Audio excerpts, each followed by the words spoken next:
Well, I'm joined now by the Israeli Prime Minister spokesman, Mark Regev. Mr. Regev, thanks for being with us tonight. Pleasure. Can you explain to people why on earth Israeli Defence Forces wish to interfere and prevent the Red Cross reaching dead and wounded civilians? We have no such intention.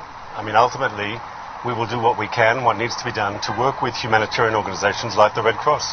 Mr. Regev, for 3 days the Red Cross couldn't get to a situation where there were starving children sitting next to the corpses of their mothers.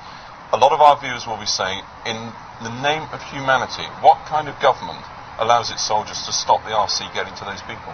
First of all, we have to investigate what happened. We have to make sure lines of communication are open and working, that the telephones are working. We have to make sure. Mr. Regev, I think you know what happened. Your soldiers were there, they were close to this position.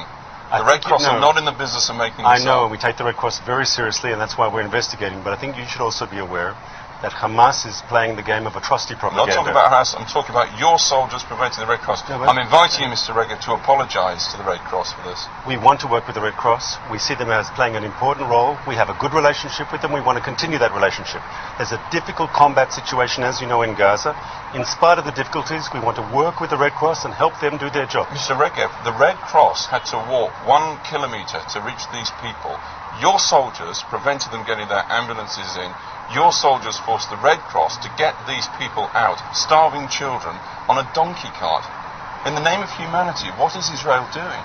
I want to be clear here. It's a difficult combat situation. You know that. People are getting killed. Our soldiers are under constant fire. We have to work despite that difficult situation. It's incumbent upon us to work effectively. No, this will not do.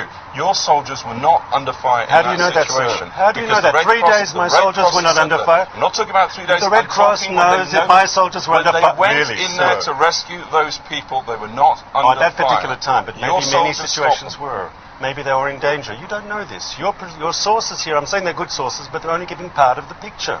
They're giving part of the picture. There's a difficult combat situation in Gaza. Everybody knows that. My source is the head of the Red Cross mission in Gaza and the head of the Red Cross mission in Jerusalem. These people are not in the business of propaganda. I agree, and we want to work with them, and we agree with them. But I do know also that the Hamas movement has an interest in portraying humanitarian crisis for their own political purposes.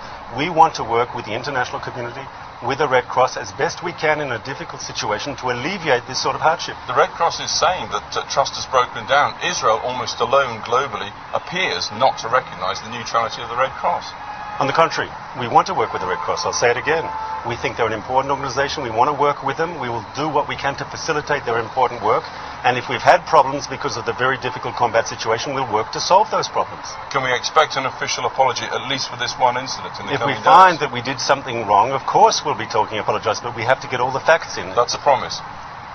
Once again, if we did something wrong, we have to find out exactly what happened. Surely you're fully in favour of finding out exactly what happened. I am indeed. Mr. Regev, thanks very much indeed for joining us.